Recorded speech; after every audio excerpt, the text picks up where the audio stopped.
Good morning student. आपके chapter 4 में chemical properties of metals and non metals में 2 properties complete हो गई थी। एक प्रॉपर्टी आपकी और कंप्लीट करनी है, वो है रिएक्शन विद एसिड। जितने भी मेटल्स हैं एंड नॉन मेटल्स हैं वो एसिड के साथ में रिएक्शन करके क्या प्रोडक्ट बनाएंगे। ठीक है, तो जनरली आप 10th क्लास के अंदर भी जब जाएंगे तो जो एसिड्स हैं, है ना, मेटल के साथ में रिएक्शन करके क्या बनाते हैं, साल्ट बनाएंगे। क्या बनाएंगे? साल्ट बनाएंगे। और कौन सी गैस को प्रोड्यूस करेंगे? हाइड्रोजन गैस को प्रोड्यूस करेंगे। कौन सी गैस को प्रोड्यूस करेंगे? हाइड्रोजन गैस को। ओके, तो एक कॉमन है जो आपको वर्ड इक्वेशन की तरह याद रखना है कि when acid react with the metal और non metal it give salt plus hydrogen gas. इसमें 3 पॉइंट्स दिए हुए हैं जो आपको लास्ट वीडियो जो वो उसमें एक्सप्लेन किया था, लेकिन नेटवर्क इशू के कारण से कंप्लीट नहीं हो पाया था। Non metal generally do not react with acid but metal react with the acid. तो एक ये ध्यान रखना है, जो एलिमेंट्स हैं वो मेटल नॉन मेटल मेटलॉइड्स होते हैं। तो जिसमें नॉन मेटल हैं वो एसिड के साथ में रिएक्शन नहीं करते हैं और मेटल हैं वो क्या है, रिएक्शन कर लेते हैं। Metal react with acid and produce hydrogen gas to burn a pop song and bringing a burning matchstick near the mouth of test tube। ठीक है ना, तो ये इस सेकंड पॉइंट से रिलेटेड जो एक्टिविटी है वो आपके 10th क्लास के अंदर आएगी। आप जब 10th क्लास में आएंगे तो इसकी एक्टिविटी आपको समझने को और लर्न भी करनी होगी आपको। तो जितने भी मेटल्स हैं वो एसिड के साथ में रिएक्शन करके कौन सी गैस प्रोड्यूस करते हैं, हाइड्रोजन गैस प्रोड्यूस करेंगे। और हाइड्रोजन गैस का जो केमिकल टेस्ट है ये बर्न होती है पॉप साउंड के साथ में। जब एक्सपेरिमेंट करते हैं तो उसमें जो गैस प्रोड्यूस होती है उसको सॉफ्ट सॉल्यूशन के अंदर पास करेंगे और जो बबल्स बनेंगे, है ना, उसमें उसके पास उन बबल्स के पास में जब बर्निंग कैंडल या फिर मैच स्टिक, जलती हुई मैच स्टिक को ले जाएंगे तो पॉप साउंड के साथ में बर्न होती है। कॉपर है वो डाइल्यूट हाइड्रोक्लोरिक एसिड के साथ में रिएक्शन नहीं करता है ना, और उसको गर्म करेंगे तब भी नहीं। लेकिन ये सल्फ्यूरिक एसिड और नाइट्रिक एसिड के साथ में क्या होता है, रिएक्शन करता है। तो सल्फ्यूरिक एसिड है उसका फॉर्मूला क्या होगा, H2SO4। क्या फार्मूला होगा, H2SO4। नाइट्रिक एसिड है उसका क्या फार्मूला होगा, HNO3। क्या होगा, HNO3। ये फार्मूलाज हैं 9th क्लास के अंदर आपके आएंगे किस तरह से बनते हैं। तो ये जो कॉपर है, कॉपर का सिंबल क्या हो जाता है, Cu है। क्या है, Cu कॉपर का सिंबल होता है। कॉपर मेटल तांबा जिसे कहते हैं वो डाइल्यूट हाइड्रोक्लोरिक एसिड के साथ में रिएक्शन नहीं करता। हाइड्रोक्लोरिक एसिड HCl, ये आप हायर क्लासेस के अंदर पढ़ेंगे। तो इसको सिंपली जो रिप्रेजेंट किया जाता है इक्वेशन को, metal plus hydrochloric acid, metal chloride plus hydrogen gas, metal plus sulphuric acid तो मेटल सल्फेट, और क्या बनेगा, हाइड्रोजन गैस बनेगा। यहाँ पर ये इक्वेशन जो दे रखी है आप देखिए, एल्यूमिनियम क्या है, मेटल है, हाइड्रोक्लोरिक एसिड के साथ में क्या हो रहा है, रिएक्शन हो रहा है और क्या बन रहा है, एल्यूमिनियम ट्राइक्लोराइड। ठीक है, एल्यूमिनियम क्लोराइड नॉर्मली बोलते हैं इसको। और कौन सी गैस प्रोड्यूस हो रही है, हाइड्रोजन गैस। इसी तरह से आयरन है, लोहा, HCl हाइड्रोक्लोरिक एसिड के साथ में रिएक्शन करेगा तो क्या बनाएगा, यहाँ पर FeCl2 बनाएगा और हाइड्रोजन गैस को बनाएगा। यहाँ पर एक इक्वेशन लिखने के लिए आपको कहा है कि try to write a equation of each metal HCl with HCl and sulphuric acid. तो HCl का फॉर्मूला क्या हो जाएगा, हाइड्रोक्लोरिक एसिड का क्या हो जाएगा, HCl हो जाएगा। ये हाइड्रोक्लोरिक एसिड का फॉर्मूला है। सल्फ्यूरिक एसिड का मैंने बता दिया है आपको क्या होगा, H2SO4 होगा। ठीक है, तो ट्राई कीजिए आप इसको, जितने भी मेटल्स हैं जो एग्जाम्पल आपके चैप्टर में आए हुए हैं। Majority of non metal do not react with the acid. ठीक है ना, मैक्सिममली जो मेटल्स हैं नॉन मेटल्स है वो रिएक्ट नहीं करते हैं। लेकिन सल्फर है वो क्या है, कंसनट्रेट नाइट्रिक एसिड के साथ में रिएक्शन करके क्या प्रोड्यूस करेगा, सल्फर डाइऑक्साइड। नाइट्रोजन है वो nitrogen dioxide and water as shown following equation. तो आप इसको ध्यान में रखिए, क्या रिएक्शन दे रखी है, सल्फर, है ना, इंपॉर्टेंट है ये, अच्छे से याद रखिए। जनरली नॉन मेटल्स होते हैं वो एसिड के साथ में रिएक्शन नहीं करते हैं, लेकिन ये यहाँ पर एक जो सल्फ़र है वो किसके साथ में रिएक्शन कर रहा है, HNO3 के साथ में, नाइट्रिक एसिड का फॉर्मूला। और क्या बना रहा है, SO2। ठीक है, और साथ में क्या बना रहा है, NO2 बना रहा है, नाइट्रोजन डाइऑक्साइड। और तीसरा प्रोडक्ट क्या बन रहा है, वाटर बन रहा है। ठीक है ना, H2O। तो इम्पोर्टेंट इक्वेशन है, इसको आप याद रखिए।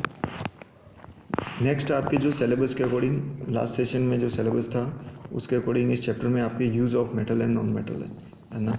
तो जितना मैं लास्ट ईयर के सिलेबस में था वो मेन टॉपिक है वो पहले कराएंगे, फिर रिमेनिंग ऐड होता है तो वो भी आपको कराएंगे। तो use of metal and non metal है ये लगभग आपको क्या है याद होना चाहिए। हर एक मेटल है उसके कम से कम 3 यूजेज आपको याद होने चाहिए। तो जैसे कॉपर है, कॉपर क्या होता है, तांबा होता है।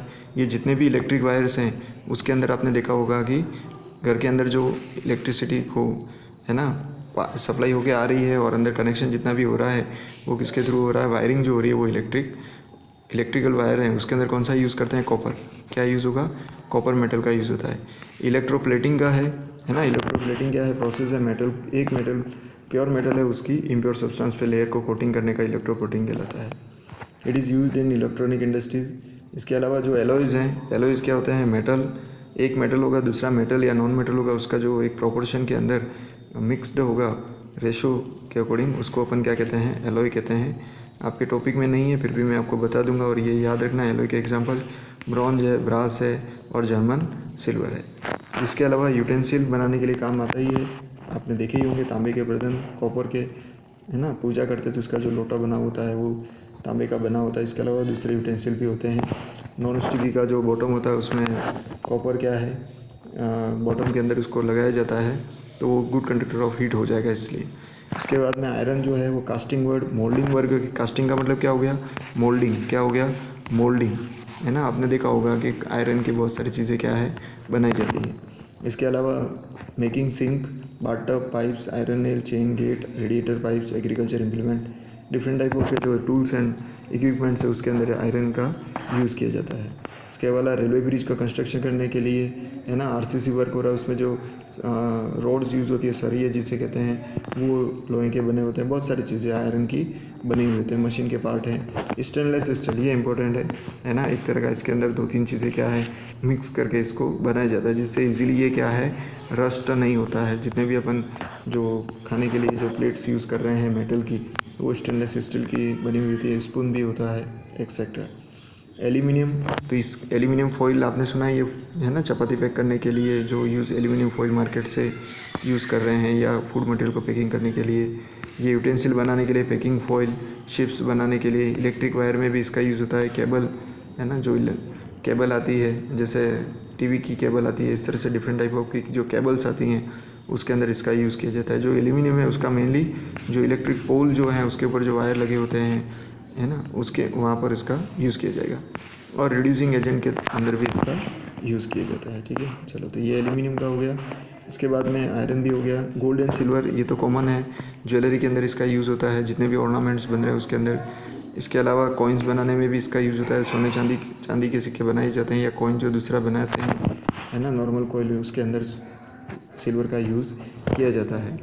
इसके अलावा कंप्यूटर के अंदर ये इंपॉर्टेंट है, ये मैंने स्पेशली आपको बताया भी है कौन सा मेटल है यहाँ पर, इलेक्ट्रिक कनेक्ट के लिए, है ना, कंप्यूटर्स के अंदर और सोलर सेल के अंदर। ये क्वेश्चन क्या है पूछा हुआ है बहुत बार, इसलिए आप ध्यान रखना, सिल्वर मेटल का यहाँ पर यूज़ किया जाता है। सिल्वर का सिंबल क्या होता है, Ag, क्या होता है, Ag होता है। नॉन मेटल्स जैसे ऑक्सीजन है, ऑक्सीजन का यूज़ हम किस में कर रहे हैं, ब्रीथिंग इन में हम ऑक्सीजन गैस अंदर जा रही है, और कौन सा प्रोसेस हो रहा है, respiration process, oxidation of a food, chemical reaction होती हैं उसके अंदर ये ऑक्सीजन का यूज़ होता है, क्योंकि ऑक्सीजन है वो रिएक्टिव होता है और जितने भी एलिमेंट्स उसके साथ में इजीली रिएक्ट कर लेगा, तो ऑक्साइड्स बन जाएंगे। हाइड्रोजन भी रिएक्शन कर लेता है तो हाइड्रेट्स बन जाते हैं।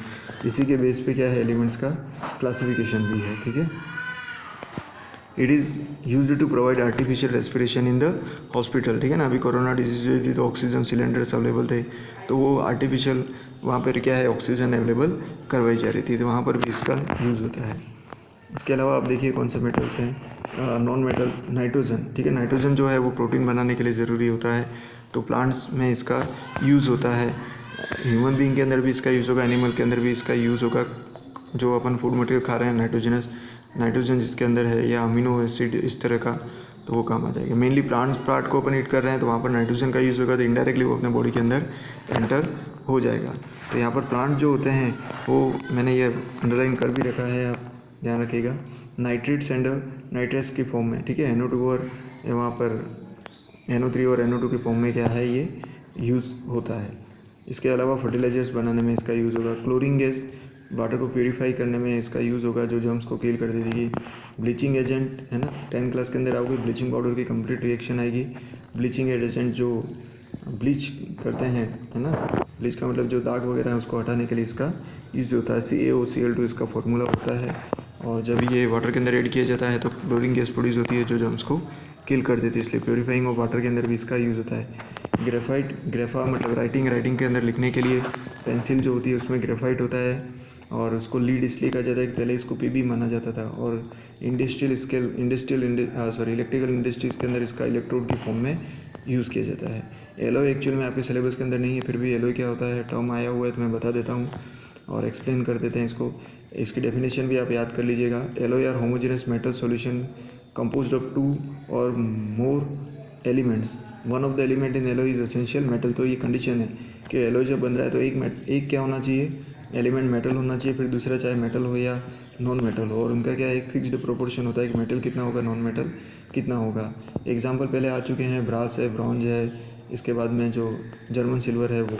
Alloy are often made to alter the mechanical property of the base metal, for example induce hardness, toughness and ductility. लेकिन एलॉय क्यों बनाए जाते हैं, तो जो एलिमेंट्स है और मेटल जो बनाया गया या एलॉय जो बनाया गया उसके अंदर मेटल नॉन मेटल दोनों की प्रॉपर्टी आ जाती है। आजकल आप देखोगे स्पोक्स वाले जो रिंग्स है वो बंद हो गई हैं व्हीकल्स के अंदर, या जो टू व्हीलर के अंदर आप देख लीजिए उसमें अभी कौन से आ गए हैं, एलॉय व्हील आ गए हैं। तो एलॉय एक तरह का क्या है, मेटल नॉन मेटल का मिक्सचर है। तो इसमें हार्डनेस, टफनेस और डक्टिलिटी को इम्प्रूव करने के लिए ये आपका जो चैप्टर है वो कंप्लीट यहाँ तक सिलेबस के अकॉर्डिंग तो आपका कंटेंट हो गया है।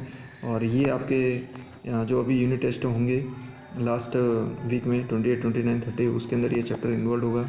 तो आप चैप्टर को अच्छे से पढ़िए, क्योंकि आपके जो चूज़ द करेक्ट टाइप आपके क्या है क्वेश्चंस आएंगे, तो चैप्टर पढ़ना ज़रूरी है। और साथ में जितने भी MCQs fill in the blank, true false, match the following और चूज़ द करेक्ट दिए उनको भी अच्छे आप ध्यान से देखिए। वन वर्ड क्वेश्चन उन्हीं को क्या है जो choose the correct type question है उस तरह से बना के आपको एग्ज़ाम्स में दिए जाएंगे। ओके, तो क्वेश्चन आंसर्स भी आपको इसके प्रोवाइड में करवा दूंगा, आपके पास में PDF इसकी आ जाएगी, आप होमवर्क कंप्लीट कर लेना। Okay, thank you.